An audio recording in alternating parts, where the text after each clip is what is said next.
அன்னை தகவல் சேனலில் இன்றைக்கி என்ன பார்க்க போகிறோம் அப்படின்னா, ரிசர்வ் பேங்க் ஆஃப் இந்தியா, இந்திய ரிசர்வ் வங்கியில் பணி அப்படின்னு சொல்லியிருக்காங்க.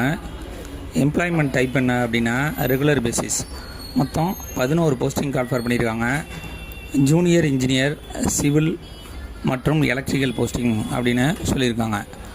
பிளேஸ் ஆஃப் போஸ்டிங் எங்கே அப்படின்னா எனிவேர் இன் இந்தியா, இந்தியாவில் எங்கே வேணாலும் போஸ்டிங் இருக்கும் அப்படின்னு சொல்லியிருக்காங்க. First junior engineer civil 7 posting call for பண்ணியிருக்காங்க. எஜுகேஷ்னல் குவாலிஃபிகேஷன் என்ன எதிர்பார்க்குறாங்க அப்படின்னா, டிப்ளமோ இன் சிவில் இன்ஜினியரிங்கில் ரெகக்னைஸ்ட் இன்ஸ்டியூட் அல்லது யூனிவர்சிட்டியில் படித்தவங்க 65% வாங்கினவங்க இதுக்கு விண்ணப்பிக்கலாம் அப்படின்னு சொல்லியிருக்காங்க. இதுவே எஸ்சி எஸ்டி ஃபிசிக்கலி சேலஞ்சர் கேண்டிடேட்டாக இருந்தாங்க அப்படின்னா 55% வாங்கினவங்க இதுக்கு விண்ணப்பிக்கலாம் அப்படின்னு சொல்லியிருக்காங்க. டிகிரி இன் சிவில் இன்ஜினியரிங் முடிச்சிருந்தாங்க அப்படின்னா அவங்க 55% வாங்கினவங்க இதுக்கு விண்ணப்பிக்கலாம். அதுவே எஸ்சி எஸ்டி ஃபிசிக்கலி சேலஞ்சர் கேண்டிடேட்டாக இருந்தாங்க அப்படின்னா 45% வாங்கினவங்க இதுக்கு விண்ணப்பிக்கலாம் அப்படின்னு சொல்லியிருக்காங்க.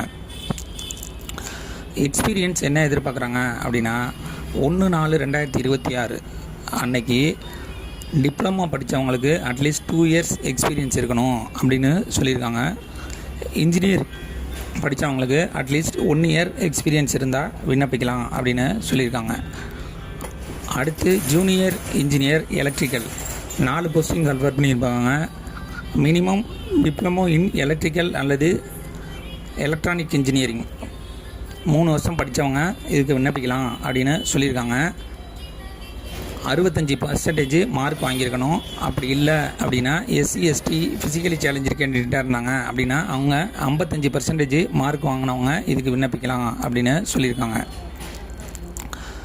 இதுவே degree in electrical and electronics engineering முடித்தவங்க 55% வாங்கினாலே விண்ணப்பிக்கலாம் அப்படின்னு சொல்லியிருக்காங்க. எஸ்சி எஸ்டி மற்றும் ஃபிசிக்கலி சேலஞ்சர் கேண்டிடேட்டாக இருந்தாங்க அப்படின்னா 45% வாங்கினவங்க இதுக்கு விண்ணப்பிக்கலாம் அப்படின்னு சொல்லியிருக்காங்க.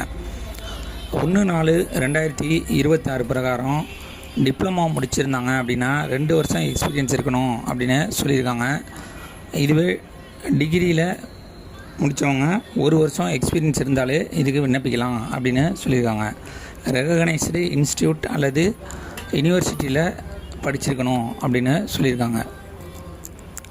வயது வரம்பு என்ன கொடுத்துருக்காங்க அப்படின்னா 6/5/2026 அன்னைக்கு 20லேருந்து 30 வயசு இருக்கிறவங்க வரலும் இதுக்கு விண்ணப்பிக்கலாம் அப்படின்னு சொல்லியிருக்காங்க. அதாவது 2/4/1996 முன்னாடியோ 1/4/2006 பின்னாடியோ பிறந்தவங்க விண்ணப்பிக்க முடியாது. அதே தேதியில் பிறந்தவங்க விண்ணப்பிக்கலாம் அப்படின்னு சொல்லியிருக்காங்க. ஏஜ் ரிலாக்ஸேஷன் யார் யாருக்கெல்லாம் கொடுத்துருக்காங்க அப்படின்னா, எஸ்சி எஸ்டி கேண்டிடேட்டாக இருந்தாங்க அப்படின்னா அவங்களுக்கு 5 இயர்ஸ் ஏஜ் ரிலாக்ஸேஷன். ஓபிசி நான் கிரிமி லேயராக இருந்தாங்க அப்படின்னா அவங்களுக்கு 3 வருஷம் ஏஜ் ரிலாக்ஸேஷன் கொடுத்துருக்காங்க. இதுவே ஃபிசிக்கலி சேலஞ்சர் கேண்டிடேட்டாக இருந்தாங்க அப்படின்னா ஜென்ரல் கேட்டகரிக்கு 10 வருஷம் ஏஜ் ரிலாக்ஸேஷன் கொடுத்துருக்காங்க. ஓபிசி நான் கிரிமி லேயராக இருந்தாங்க அப்படின்னா அவங்களுக்கு 13 வருஷம் ஏஜ் ரிலாக்ஸேஷன் கொடுத்துருக்காங்க. எஸ்சி எஸ்டி கேண்டிடேட்டாக இருந்தாங்க அப்படின்னா அவங்களுக்கு 15 வருஷம் ஏஜ் ரிலாக்ஸேஷன் கொடுத்துருக்காங்க. கடைசியாக எக்ஸ் சர்வீஸ்மேன் கேண்டிடேட்டாக இருந்தாங்க அப்படின்னா ஆஸ் பர் கவர்மெண்ட் பாலிசி பிரகாரம் ஏஜ் ரிலாக்ஸேஷன் கொடுப்போம் அப்படின்னு சொல்லியிருக்காங்க. சேலரி பர் மந்த்து 47,700 அப்படின்னு சொல்லியிருக்காங்க.